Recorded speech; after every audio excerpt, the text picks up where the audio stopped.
Hello, you wonderfully wonderful people, and welcome back to literally the best ever podcast in the history of humanity. My name is Mark DePoli, and this is episode number, the atomic number of vanadium. Episode number, the number of seconds it takes on average for blood to pump throughout the entire human body. Episode number, an English poet by the name of Jane Taylor wrote Twinkle Twinkle Little Star at this age. Episode number, the phobia of this number is called duotriophobia.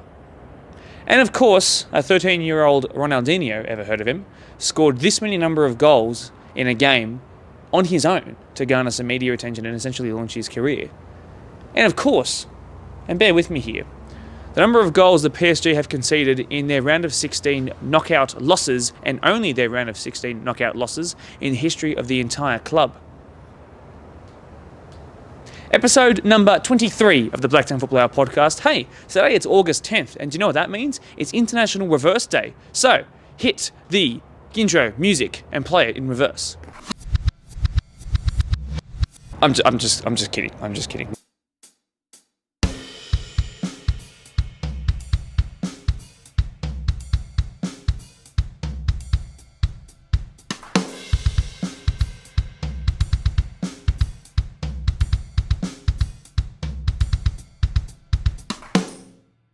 These intros just keep getting longer and longer. That took me like 150 takes just then, by the way. This week's Volunteer of the Week emerges from Glenwood Reserve, and it is in fact Glenwood Redbacks' very own Joe Ruhana. I now speak the words of club president John Boyle. Joe has been associated with the club for over 10 years. Like many others, he started coaching his son's side as an introduction to the Glenwood Redbacks family, and since then he has coached or managed through the grades from mini-roos to under-17s. When his sons stopped playing, Joe did not walk away but put his hand up to manage other sides, for example this year being the under-14 fours, because of simply his love for football. Joe has been on the management committee/board for many years now, volunteering his time behind the scenes in the running of the club. Every weekend, Joe is one of the first persons to arrive at Glenwood Reserve, setting up the fields ready for the day's play. He then spends his time helping in the canteen before going off to his own game. On Friday nights, he runs the canteen for the over 35 games played at Glenwood Reserve. And on behalf of the Glenwood Redbacks family, we would like to thank Joe for his service and dedication. Joe, from the BDSFA to you, thank you very much. Something I've noticed over the weekend, and I feel like mentioning it now before we go into sort of the preview of what's happening in this episode. I've seen a rather brilliant influx of young referees going up into the senior spaces around the BDSFA and Phoenix League this year. And I think it's a great testament to the budding talent that the referees branch has produced, of course led by Matty Staples, over the last couple of years. What I have noticed is that most referees have this sort of connection with the players and know them on a first-name basis, especially those who have been around in the senior space for a long while. This can be really helpful in communicating things on the pitch and making sure that everyone's on the same page and giving a sort of personal level to the game. The problem that can come from that is that I've seen some of the younger kids not been able to develop that because they are such young referees and they're still introducing themselves and imposing themselves and their style of refereeing on the competition. Now, personally, I don't have the patience to be a referee and I don't know how anyone does it, nor do I have the fitness to do it anymore. But as someone who has the pleasure of being able to watch so many games across all levels throughout the BDSFA, but particularly to the younger officiators, you guys who are still making your mark. From what I've seen this year from both BDSFA games and representative level games, I've been really impressed. Speaking specifically to the younger guys now, you've done so well, you should be proud of what you've accomplished this year, and there's still a great final series to come. So make sure you're ready to go. Keep looking for opportunities to ref more. The BDSFA, yes. Here on reps for Spartans, for example, yes, absolutely put your hand up to do it. Sorry about the wind, but yes, the more you officiate, the more rapport you build with the players, and the easier it is to communicate yourself and your decisions as a referee. So keep doing it. I'm proud of you guys. Keep on going on. Let's go into the episode preview right now. What can you expect from this week? Give me 5 seconds and I'll tell you. We've got 2 match of the round related interviews from the Men's Deploy Premier League between Eastern Creek and, of course, Blacktown Workers. Now, unfortunately, I couldn't tee anything up with the WPL side of things this week, but that's a shame, but it is what it is. But I am leaving out something which this episode has been sort of titled and centered around, and that is, in fact, I'll give a hint, I did this last year as well, I'm going to go through literally every single title race in the BDSFA. So if you're mathematically able to win a minor premiership this weekend, you're getting a shout out. Enjoy. So we will go in ascending order, so stay tuned because we're going to go into it right now. A request before we get into it though, because this took a lot of effort and a lot of time and a lot of editing. Even though I haven't done it yet, but I'm about to go and do it anyway. But yes, my request, just quickly. Hit like, hit subscribe, and then close your tab afterwards when you're done. Don't forget, save some cache space. Alright. 𝐓𝐈𝐓𝐋𝐄 Tigers have already wrapped up the under 12 ones competition. What a season they've had. Same story in the 12 twos, but it's Polonia who wrapped it up with only one loss all season. 12 threes gives us our first real taste of final day action. Pons may have the lead right now, but do not count out Park Lee. Separated by 3 points only, it's actually Park Lee in second with the superior goal difference, as you can see here. It is in fact only Park Lee in second who had that superior goal difference, and as you can see, it's only due to a loss a fortnight ago that Pons have gone in front. And wouldn't you know it, of course, that it was actually a 1-0 win by Pons over Park Lee that let the leapfrog happen. That could prove to be the premiership decider. What drama that is. Good way to start us off. 12 fours have Park Lee in first with an unassailable 4-point lead heading into the final round. Plumpton Oakhurst have run away with the 12 fives competition. 12 girls Div 1 has been easily won by Greystanes, the 2s division by Auburn, while the 3s have been won by Marion. Into the 13s now. Crazily, the 13 ones will almost certainly be won by Pons, who have a greater goal difference over Lords by a small margin of 45 goals. Even though Lords beat Pons a month ago, surely a goal difference of 45 will be much too much for just one weekend. But, technically, still up for grabs. The 2s division now. Marsden Park had a stalemate 2 weeks ago to Dooney, which allowed Pons to pull away by 2 points, but it's still in the balance in the final day. 13 threes have been won by Ropes after tying 4-4 with second place Pons, and Pons tying a bunch of games in a row after that too. The yellow and whites jumped to them, and Pons now have a bye last round of the season, so they cannot do anything to stop the Ropes party. 13 fours has been demolished by Marsden Park. 20 points they are over second place. Quakers and Glenwood keep Division 5 interesting on the final day.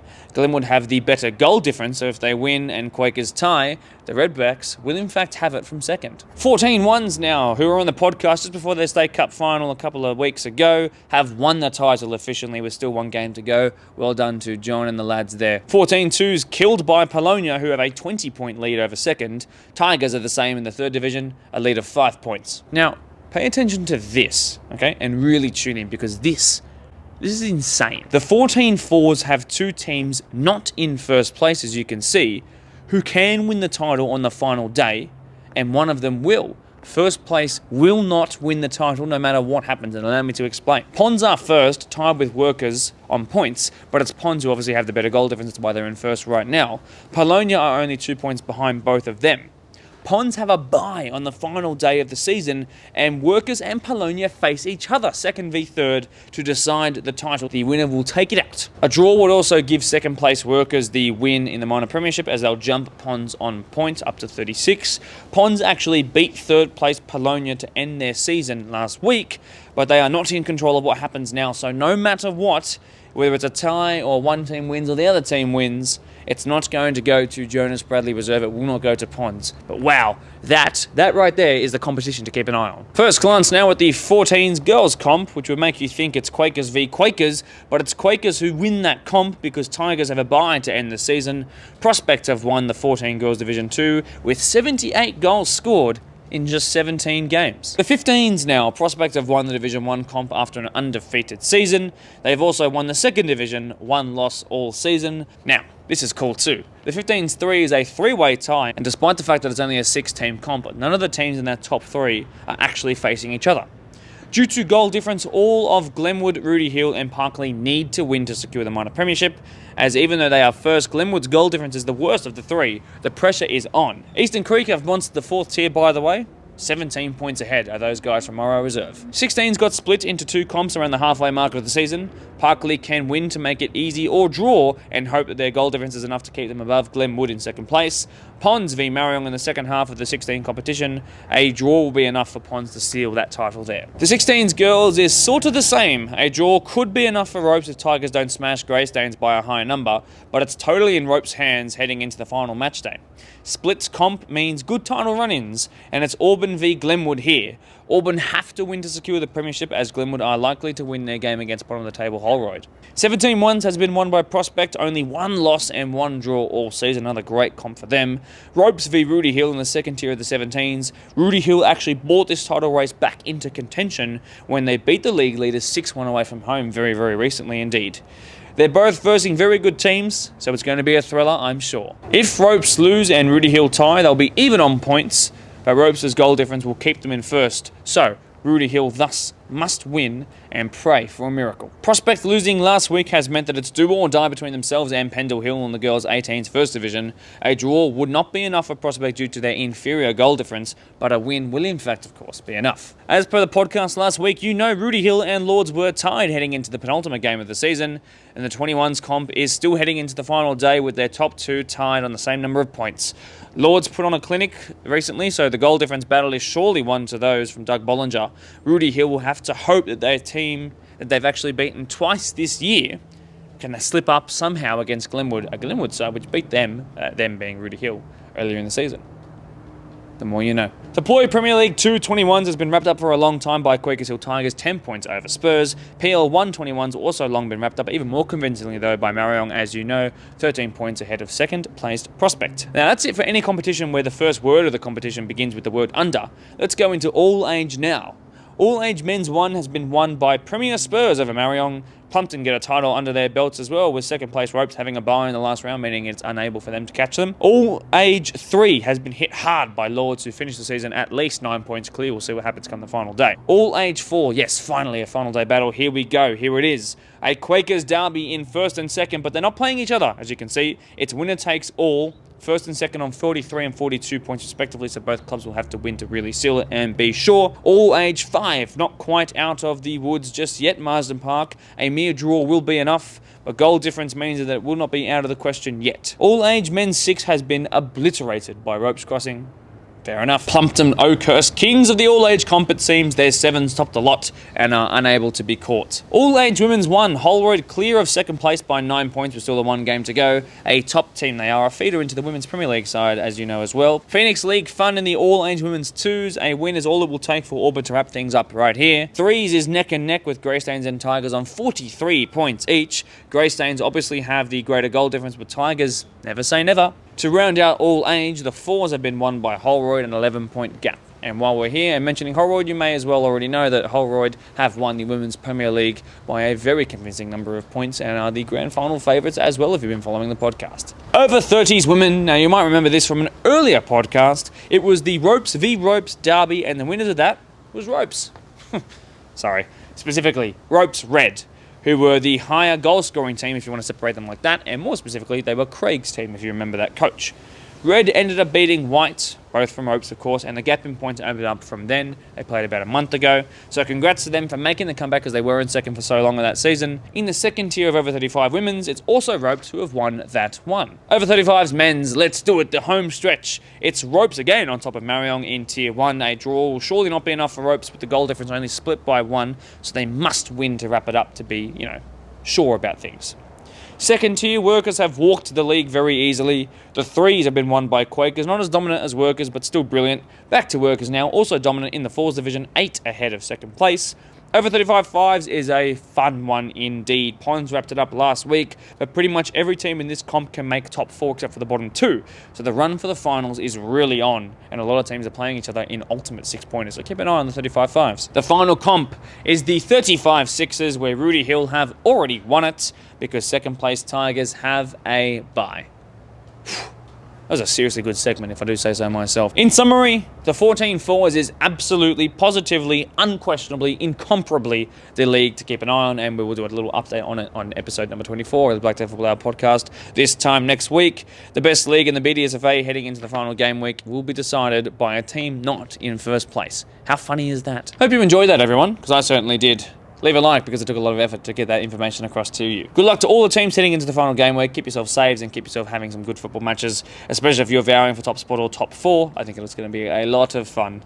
I should probably mention as well now, of course, the Ploy Premier League. Well, Tigers won it for both first and reserve grade in the PL2 competition. Same thing, but for Mariong in reserve and first of the first division. Same as the 21s, Tigers and Mariong again. So a bit boring, but hey. Dominant teams. I tell you what won't be boring though. This weekend's match of the round game. I promise you. Because it's do or die between Eastern Creek and Workers in this weekend's live stream. Both teams will low-key be feeling like they should have finished higher and had that safety net of finishing second or third or even first perhaps. But that's not the way the cookie has crumbled, unfortunately. That's the whole fun of this game. At least for them both. What's done is done, and they can just focus on what's ahead of them now. And what's ahead of them is a Match of the Round live stream at 5 p.m. on Saturday that I think is going to be really memorable. No slip-ups. They know exactly what they need to do, which is win every single game from now until September 2nd, and they'll be grand final winners. Sounds simple, doesn't it? Let's get chat to Eastern Creek, the humorous bunch they are, and the return of the Spud. We are officially at finals time, so let's introduce some finals guests ahead of a knockout do-or-die match between Eastern Creek and Blacktown Workers. Creek, and for all you guys here, and we'll go down the line, we've got the two Hinton boys. In between them is, of course, Spud, they call 𝐓𝐈𝐓𝐋𝐄, who's finally back from his overseas adventures, and Matt Duff making his podcast debut as well. Just thanks in general for joining us here tonight. First and foremost, boys, this has been an incredible debut season in the PL1. I'm incredibly proud of you as an outsider.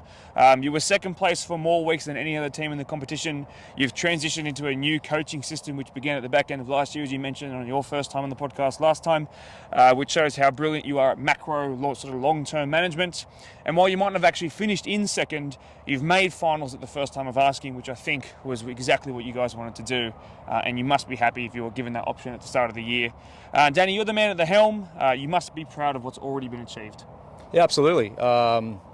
We had a couple of targets that we set out for ourselves as a coaching group and a playing group, and we ticked the three that we set out to achieve. And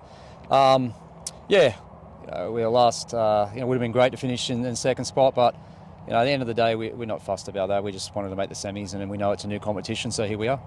I'll get you past to 𝐓𝐈𝐓𝐋𝐄. Welcome back, like I said. How was Greece, my friend? No, it was really nice, different to Australia, so yeah, I enjoyed it. Good. So how many players have we got generally back from holidays and all that sort of stuff? Are we back to sort of full strength? No, Hamo's not back yet. No. Hamo is back now. Hamo's now back. He just got back this week. Breaking news. Surprise, surprise. Now I'm going to clue you in and ask you about this most recent game. So it's important not to celebrate too early, and I know it's important not to rest on your laurels either. So perhaps once you knew finals were secured a fortnight ago, the foot came off the gas a tiny bit, because once you made finals, that was a big achievement. But you could have finished in the second or third spot, which comes with, of course, a safety net. You'll be able to lose the first game, and then you have a do or die. This week for you guys, it's do or die straight away. You must win every game to make it to the finals. So let's throw back to last Saturday, Quakers v Creek. That's a game that was played here in a match of the round earlier in the season. What went wrong in that 2-1 loss? Well, I think, especially for myself and Zed next to me, we were given a clear goal and basically did the complete opposite. Copped 2 goals very early from 2 good strikes from the number 9. We came back with 1 goal, but just couldn't capitalise on any chances. Mm-hmm. Pretty simple. I will throw to the of course, Mitch. Now you would have been watching along. I know you do have influence on the sort of decisions that Danny makes in the first grade space, but what did you specifically notice from that game in sort of a tactical standpoint? I think the boys were just, I suppose, not outplayed, but just Quakers wanted it more. Mm-hmm. The boys just weren't hungry enough to get that second goal, and we did have chances, we just didn't put them back of the net, which is our story for the back end of this season. Interesting. But yeah, it is what it is. Matt, welcome to the podcast. This is your first question, so I want you to throw back to the week earlier. You get the easier question. You knocked Marion off their undefeated porch, 3-1, and you kind of shook up the whole competition, because I remember we were live at that point, and that result was coming through, and it was very influential on the whole front of where people were finishing. So that was an amazing result for you guys. Yep. Talk me through the strategy heading into that game. Was there anything specific to cope with the likes of Marion? Because you certainly frustrated them. Yeah, we definitely had a game plan going into it. Danny comes up with a few formation changes. We have all year to disrupt the norm 4-3-3 and counteract. So tactically, we had a game plan, and we come away with the win, just pure tactics in the end. Now, I know you just mentioned, I'll get you to bring it back down this way if you wouldn't mind, but I know you've just mentioned that the goal scoring has dried up just a little bit probably in the second half of the season, but you still ended the season with the second best goal difference in the comp. Now, it was close between sort of second, third and fourth, but that's thanks in no small part to your outstanding goal scoring record. Is it safe to say that there's been no boring games when Creek have been involved? Absolutely not. I think the most boring game was probably here in a catch-up game between Doonside, where we lost 1-0. That was probably the most boring game we played all year. No, like I said the last podcast, we go out to play to win. At times we like to push the envelope a little bit, and so if that means it's a 3-2 win or whatever it may be, it's it's exciting, and It's what we play. It's what we do. Only 1 goal shy of what Marion's total was for the season as well. Now, obviously, the defensive record is a bit different. That's what sort of dragged you guys down. But I would suggest it's probably sort of done a flip in that you've scored less goals, but you probably conceded less in the second half a little bit. Would that be correct? Yeah, absolutely. Yeah, it is. We did concede less goals. I think goes hand in hand if you're going to tighten up in little areas, and you're not going to score as much because you're not as open, you're not pushing as forward as much. But it's we still create a lot of chances, and we're just about it's just about capitalising. And that was what it was against Quakers. Quakers had a great game plan, and we didn't capitalise on the chances that we had on the weekend, and that's just the way it is. And hats off to them. I'll keep the microphone with you. It's only right that we talk about the last match of the round that you guys featured in. It was the sort of promotional playoff or face-off against Prospect, a 6-1 thrashing in your favour. To be able to say that you scored 6 goals in a game and it wasn't your highest return in a 90-minute fixture throughout the entire season is pretty impressive. You had a 7-er earlier in the season as well. But focusing in on the game, Leighton Hinton returned back from injury. He was fantastic. He's now moving his way up the goal-scoring Golden Boot charge as well. He was outstanding. Alongside Connor Thorpe, I think he really likes to turn it on and score goals when the match of the round cameras are rolling. A training gear and set piece that resulted in, yes, an own goal, but it still resulted in one in your favour. From a coach's perspective, you were pretty ruthless in that game throughout, first minute to last. Were you happy with that overall? Oh, it wouldn't be. I mean, regardless whether it was match round or not, it was actually an important time for us. We'd gone through that middle part of the season where, we had a slump. I wouldn't say it was a slump, but the results just weren't coming our way, and that was the game that we just clicked and it all came out. And from there, I think we went on a five-game winning streak. So it was very important. You said Leighton came back. We didn't have him last week against Quakers, so that was that showed a little bit. But yeah, he's in good goal scoring form. And in fact, I will say he's a little bit dirty because the referee gave one of his goals to Brian Sloan instead of him. So on the ladder board, it should be the other way around. So yeah, anyhow, it's a bit of a chuckle amongst us here. Brilliant. That's definitely going to be mentioned when he gets in the starting 11, perhaps this weekend. Now, I want to pass it to one of the 2 players who were here for one or both of the Workers' games. So can you guys just have a quick... Okay. Let's talk about those specifically, because those are, of course, your opponents coming this weekend. So you're yet to find a win against Blacktown Workers. Obviously, we've only got the 2 pretty small sample sizes to go off of. But the previous meetings were a 4-4 draw, match week 2 of the season, which is an incredible follow-up to a 5-5 draw the week before. But you also suffered a 2-1 loss, obviously their way. That was in the middle of June. So let's perhaps focus in on that second encounter. Where do they get the better of you in that 2-1 loss? They're a pretty class team all around the park. The midfield's pretty solid. Couple quick boys up top. And that's probably been our main weakness is pace up top, turning us over. Their midfield was solid. Once they got 1 up, I think we got it back to 1-1, and we were well in it, plenty of chances, but pressure was all on them. I think they came away with a breakaway goal and just stayed at 2-1, but top team. The insanity of the 4-4, I may as well just talk about it now as well. Was that back and forth? That wasn't like you went 4-0 up, then conceded 4 goals sort of game. It was, one. We were getting hammered. It was 3 or 4-0 at half, 4-1 at half time. Wow. And I don't know, bit of a coach pep talk about, what are we doing here? It's a different year to PL2. Do we want to be here kind of thing? And we turned it on, and we were unlucky to not come away with the result, being 4-1 down. So they're a good team. They know how to lock it up and they know how to score, so I think it'll be great when we come up against them on the weekend. Well, if you want to break it into halves, at least you've won one of the 4 halves that you've played against Workers. So I take some positives for you guys, certainly. Now, heading into this weekend, as mentioned, it's do or die. It's kill or be killed. I will pass to Liam. Just generally, if you can speak on behalf of the squad, how are the boys feeling ahead of this? Because it was different for you guys last year. Actually, you weren't even here in PL2, so don't worry. But basically, I want to know if you can speak on behalf of the squad. Are the boys feeling like really peppered and ready to go for this game? Because it is, the difference between the season ending now or the season ending in a month, which is a huge difference. So, you could quite have this train of we've had a brilliant season, all things considered, come to an end quite abruptly, or it could continue going on for a number more weeks. So, are the boys feeling ready for this one? 100%. If you would have said at the start of the year to anyone in this comp that we'd be in the finals, they would have laughed at you. So, just getting here, I think we've got a lot to be excited about. All the boys are super keen.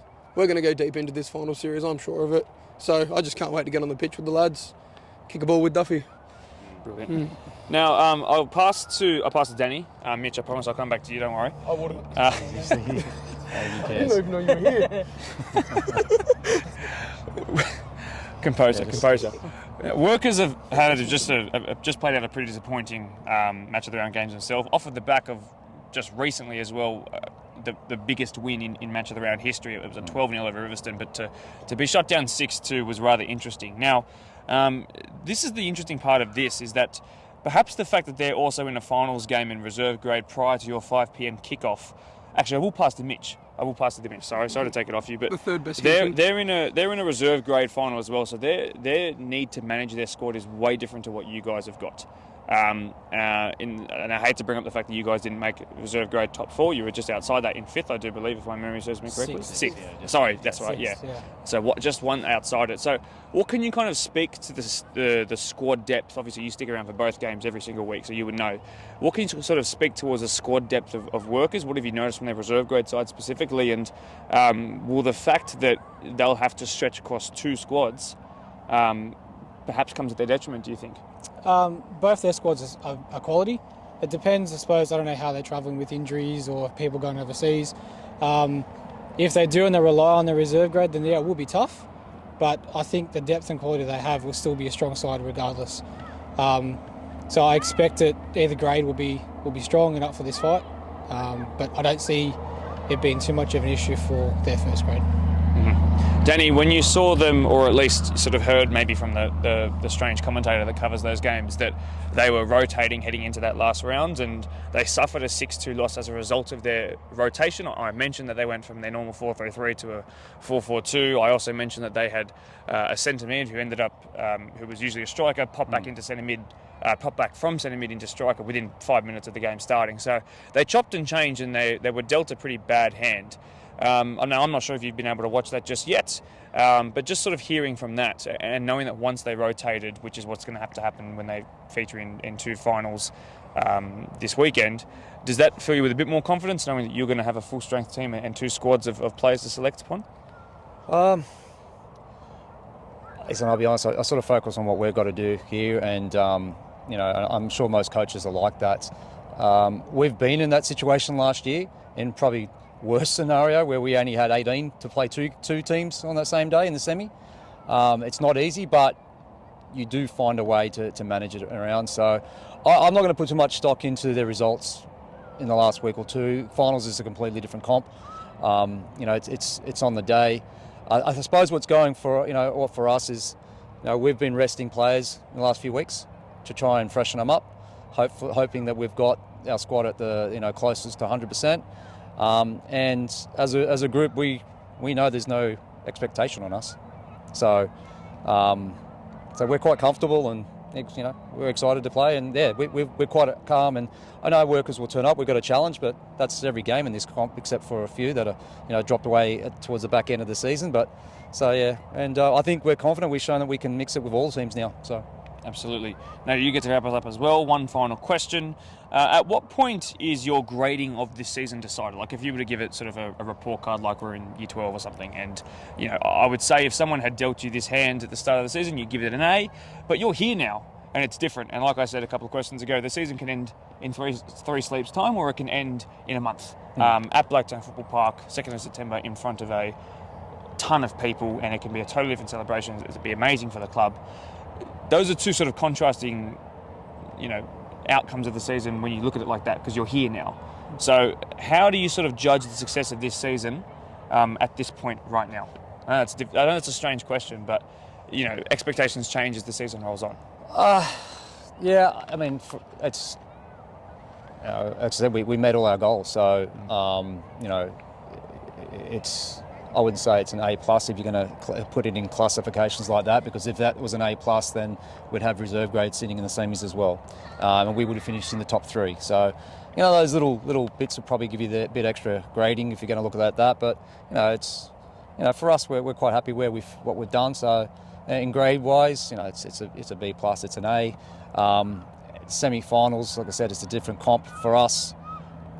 It's just it. It's on the day, and we'll have a bit of a training run and get ready for it. And if we're confident, like Spud said, we're confident we can do the job and go long into this final series. And if we're lucky enough to go all the way to the grand final, well, so be it. We'll be there, and we'll be there because we have a loud following. So yeah, it'd be good. 4 out of the 5 teams that were in the finals series last year, the one team that didn't make it was because of these guys here. They have flown under the radar in a lot of ways, and yes, they had a bit of a blip in the middle of the season, and we talked about that matches around here being so important up against Quakers Hill Juniors, and they revitalised their campaign from there, and we saw how good they can be in the most recent match round that they featured in. Guys, you've been fantastic this year. You've been a breath of fresh air in some ways, and you've really challenged the status quo, I'd say, and I can't wait to see what you guys bring. But thanks very much for featuring on just before your training session. I appreciate it. Yes, I'd say. Thanks everyone for listening to us today. I look forward to seeing you on the weekend, and thanks for all the support this year for my favourite 2 Hintons. Back to you. Welcome back. We're going to split up the 2 interviews with all of our results. Oakville beat Minchinbury 6-0 to end their regular season, while Tigers bested Glenwood and Polonia did the same to Spurs. That means that all the teams, including St Pat's at a bye this weekend, head into the finals with a win under their belts as their most recent result. Ponds stuck 8 past Riverston in the second half to Riot 8-1. Quakers beat Eastern Creek to drop them down into the sudden death spots with a 2-1 win. Parkley, with their heads cleared and their minds a little less cluttered, showed everyone what they can do on their best day and beat Ropes 4-1. Marion beat Workers 6-2 in the match of the round, as you already know, I'm sure, while Dooney solidified second with a win over Prospects. Kellyville and Castle Hill in the Women's Premier League tied 2-2, with Norwest putting Winston Hills to the 6-0 sword. Holroyd beat Quakers 3-0, while Marion officially ended Greystane's push for the finals with a 1-0 win in the match of the round. Brilliant stuff from the Yong, who showed exactly what they promised on the podcast last week. One of the great days in the history of my time as a Spartans representative, with the girls going a win in 18s, a draw in reserve grade, and a brilliant 4-2 win over Illawarra here at Blacktown Football Park on Sunday night. I need to move on from that game right now, or I'll accidentally spend the next 13 minutes or so just talking about it, and then you'll never hear the end of it. The day before, though, our Spartans men hosted Inter Lions. The 20s got a 2-0 win, which is fantastic, but we couldn't find a win in first grade, losing 2-1. Our old friend of the podcast, Daniel Georgievski, and his Inter Lions side proving too hot to handle, even though we were at home. AYL were up against Southern Branch. We got slapped 11-1 in the 13s, to be honest, but we won 3-1 in the 14s, we won 4-0 in the 15s, and we lost 2-1 in the 16s. The 18s had a bye. Another team secured finals this weekend. Who? I won't tell you. Go to our Facebook page or Instagram page and find out for yourself. Right, time for the response from Blacktown Workers. No coach, Darren Graham, 2 new faces instead to chat to, and a returning one as well. Hope you enjoy. Workers boys certainly doing their best Batman impression by only doing work in the night. Once again, joining me after a training session. Thanks for being back on the podcast. But we've got some new debutants on the podcast. We're joined by Dayan and Shane, who are here for the first time, and you know their long-time servant in 40 over there to the far right. Boys, just generally, thanks for being here. Now, this weekend you've got Eastern Creek in what is a do-or-die, winner-takes-all game. And it's going to be a really hotly contested contest. But the reason you're in this position is because of a rather huge loss to Marion in the last match of the round of the regular season. So let me just rip that Band-Aid off, and I'll give you my sort of analysis. The 4-4-2 was a big change from the 4-3-3. Marion stuck by their formation, which has worked so cleanly for them all year. Once it started going wrong, you pretty much adapted to that straight away. I know none of you guys are the coaches, you're the players, but I'm sure you could have made that sort of analysis out there yourself. Sort of Chummy was playing as a left winger, more, not really a left back. You were moved into midfield, which was a bit of a strange position for you, and you were much more composed once you moved further forward. You moved further forward in the second half as well. Always hate to throw to a defender when it comes to a game when 6 goals went against you, but admittedly there were too many sort of holes in behind Dan, would you say? Yeah, definitely. So we had major change for that game. All year we've been playing our standard 4-3-3. We had to rest a few players, many different reasons, so we just thought we'd try and change it up, see if we could hold them out. We didn't know what to expect for that game. But yeah, we shortly realised we had to change it up a bit. So after a few went in, we tried to start make changes. Yeah. Shane, welcome to the podcast, my friend. I'll get you to grab that microphone off Dayan. Now you're a guy who's scored in pretty much every match of the round game you played. You scored on your debut. You scored a poker, 4 goals here, but you just didn't sort of acclimatise to that centre mid position. But it got a whole lot better, and you helped facilitate play once you did move further forward. But did you sort of feel that difficulty? Well, originally when we went 4-4-2, like the sort of plan that we had, I think it made sense beforehand, and I think when we executed it on the field, we were just getting dominated in the midfield. You could tell. I think when we did switch back to the 4-3-3, we sort of had a bit more control, and we could sort of string a few passes together. But yeah, you could tell with the formation change how that was. So, but yeah, I think we did need that change in formation, and you could tell, yeah. Brendan, welcome back to the podcast. You've been on these so many times, and every time that we do this, I always go, well, remember when you scored goals in the previous match?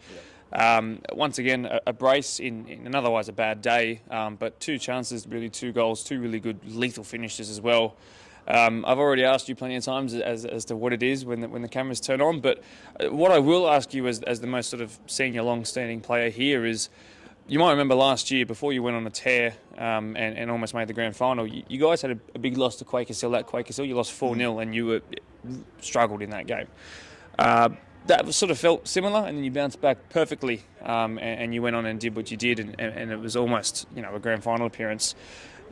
Considering it was already, top 5 was already secure, do you think that'll bother you guys too much, losing 6-2? Not really. Like Dan said, we were pretty much just we had to rest players and things like that. We tried a little bit of a different formation, a few different players out of position, just tried something.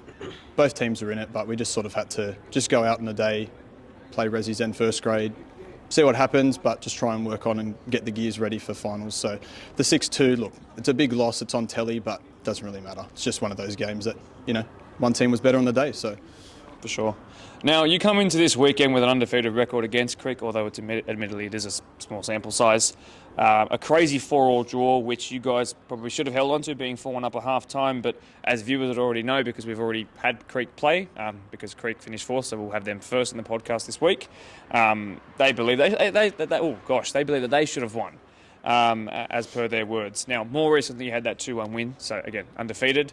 What can you sort of talk me through about that game, and did you feel like you were certainly superior in that one? I didn't play in that game, unfortunately. I was sitting on the bench, so Shano, did you play? Which one, the first? You beat them. You beat them 2-1. 2-1. It was in the middle of June. It was right when the draw restarted. Yeah. Again, it was a very close game. Like I think we went into sheds. I think it was 1-1 or 1-0. Mm-hmm. I think it was 1-0. We went up into the sheds at halftime. I think they scored like within 15 minutes of the second half. So it was game on. It was a good game. But then we persevered, kept pushing on, got the 2-1 win. As I said, we knew when we met them in the second round. That we did have the 4-4 draw, so we did want to bounce back from that. Although it was a few games ago, you sometimes look back at those games and say, look, maybe we should have won that. So we just wanted to prove a point, and moving forward, I think we proved that day, and we just go from there. I've got to ask, to go from 2 match of the round games back to back, one where you win 12-0 and you set match of the round records, which will probably stand the test of time of at least any of us standing here. 12-0 and then to go down 6-2.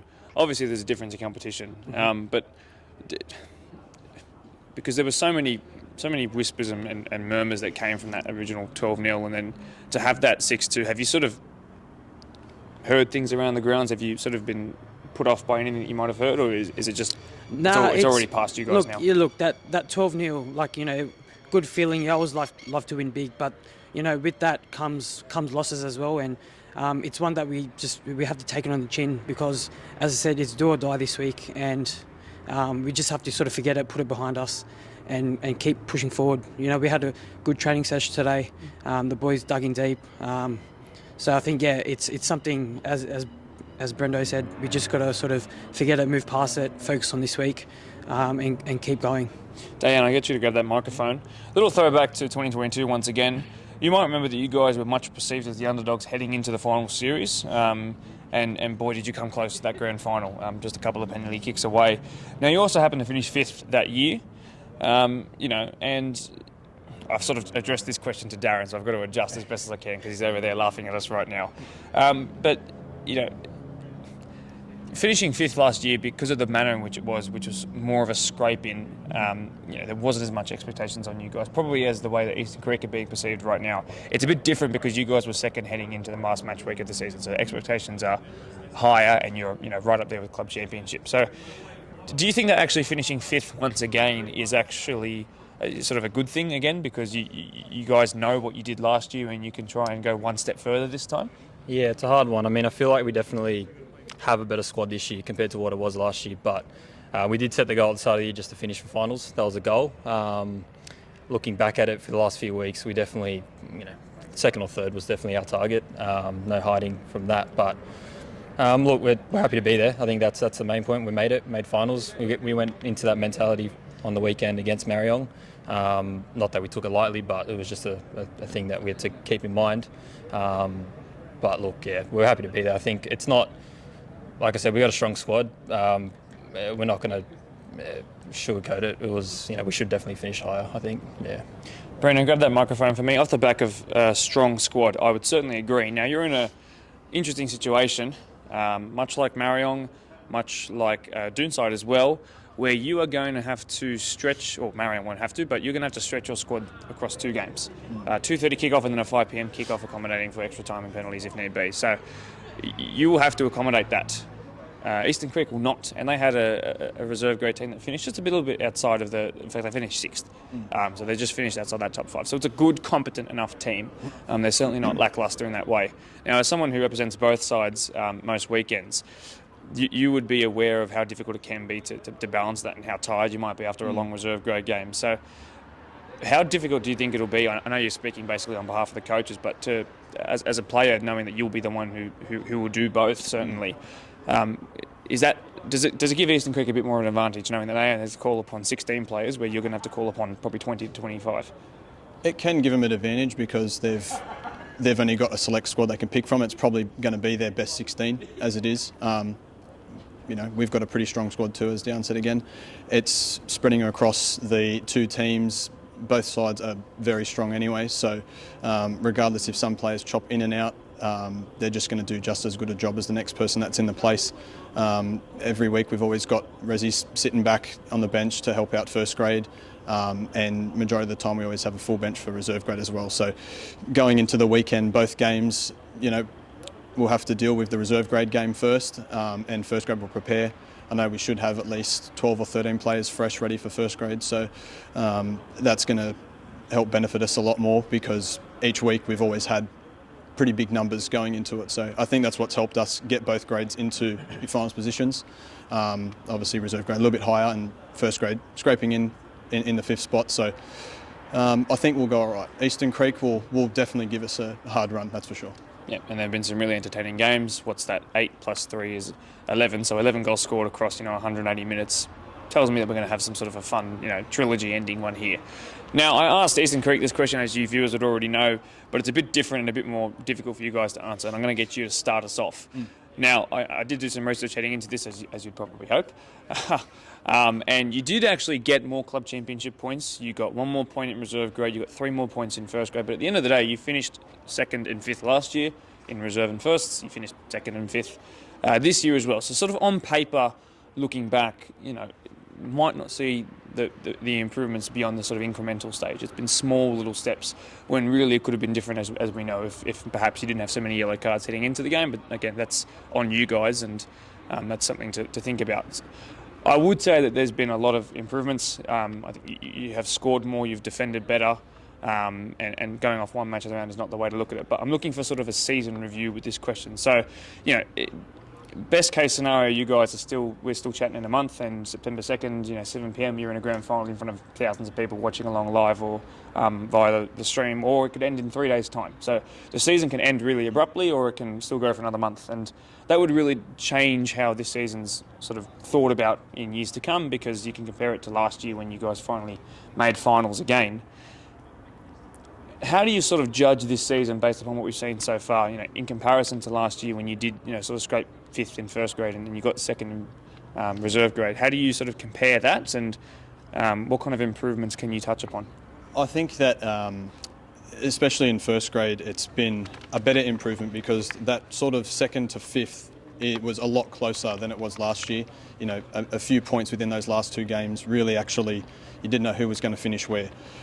So to have, first grade pushing for those really top spots, where last year we were sort of just scraping into the 5th, and this year you sort of didn't know where it was going to be. So I think for first grade's perspective, it was actually a lot better season, a lot more controlled going into it, bar the last 2 rounds of a few losses or whatnot. But I think in review on it, it's been pretty good. And then reserve grade, dominated a lot of the year anyway. A few hiccups here and there, but the squad and the reserve grade team is a lot stronger than it was last year by far. So it's going to give a big shake up in that sense. And first grade, I reckon we're going into the game against Eastern Creek. Looking back last year, we played Mariong in that first round, so the competition is going to be just as hard. And we'll see what happens. Really, it's going to be a good game, that's for sure. I'll come to Shane for just one more thing, but Diane, I'll go to you first. Yep. Just in terms of being out there, sort of more consistently in first grade. I hate to say it, but you've become the club captain in recent weeks and stepped up. What have you noticed in comparison to last year, because you were involved in the space as well? Perhaps out from the defence, that's been an improvement. I think it's hard to answer that one. I mean, for this year, personally, I sort of came into the back end of the season being away for the first half, but I think a lot less change in the last few games, definitely. We've had I think in the last maybe 8 weeks, it's probably been the same lineup, maybe 7 of those games. So I think consistency with that lineup, it's been good. Again, adding a bit more depth, like you said, just before. I mean, last year was a scrape through to get to 5th. Big change this year. We sort of knew coming into it the last few games how it was going to shape up. We're pretty comfortable that we're going to finish in the top 5. But yeah, look, I think consistency with the team was pretty strong. A lot of players, changed a bit of how we played. Some key players, 𝐓𝐈𝐓𝐋𝐄 coming in. Danny's playing a bit more of like a defensive-minded player in front of me and Blakey as a consistent 2. So I think we sort of got used to each other, if that makes sense, playing how we were playing this year. And Shane, I'll finish up with you just because you're new to the squad this year, but this year started, and I did watch the first half of this game, and I can't remember seeing you on the pitch, but I wasn't looking for you because I didn't know you existed.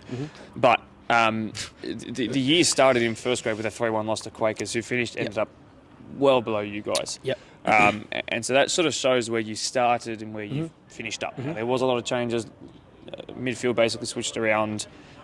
Even the players that were already in the midfield are now playing different sort of roles, deeper or further forward, this and that.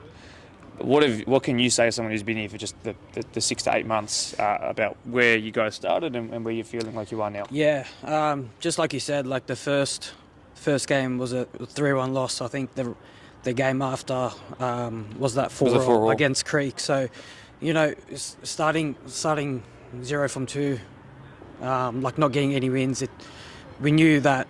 Well, I didn't know this initially. I think our third game was Ponds, and like speaking to the boys, they were always saying how Ponds are always strong, and we knew that we needed to step up for that game, and we did. Got that 2-1 win. I think that sort of started the momentum. I think the boys sort of knew that we can do this. I think from there, like I think we've done really well. A few hiccups here and there. But I think we stayed pretty consistent throughout the season. Towards the back end of the season, it was a bit, fell off a little bit. But look, again, we're playing finals football, so I think that's sort of the main thing that we're focusing on. And look, season review. I think we did good. We're in the finals for a reason. We worked hard, and we're here now. So. It all comes down to this Saturday, get the win and continue on. And just to wrap up this segment between the two PL1 match of the round teams, It is do or die, as it's been mentioned a couple of times, and these guys have made leaps and bound improvements this year, even though it might not be explicitly obvious on the table. I think they're going to bring a very good competition to Eastern Creek, and we are in for a banging game. To you two, well done for your first time on the podcast. Really appreciate you guys sticking behind, and always brilliant. Thanks very much, and we will see you come Saturday. Excellent, thank you. Do or die. My word, what a game it's going to be. I cannot wait. We'll also be able to keep you updated live from Marion Park, the home of Premier Spurs, on what's happening in the second v third game. But there's a safety net there, so those teams aren't really playing at the same level as Jeopardy as the teams that we will be covering. Cannot wait to see how it goes. They both spoke really well. Good to meet some new faces on the potty as well. But yes, that's going to do it for this week's episode of the Blacktown Football Hour podcast. Episode 23, the jersey number of David Beckham, the jersey number of Michael Jordan as well. Kobe Bryant wore it for a time as well. And also the jersey number of Albert Sambi Lokonga. Never heard of him? He plays for Arsenal and he was on loan at Crystal Palace. He made 9 appearances last year, picked up 2 yellow cards. Still don't know him? That's also fair enough too. Anyway, I've been Mark DePoli. I still will be Mark DePoli next week, by the way. Congrats again to Glenwood's Joe for being the Volunteer of the Week. Really wonderful stuff to hear. Such great things happening in red and black. And please like and subscribe if you aren't allergic to peanuts. I'll see you next week. Cue the outro music.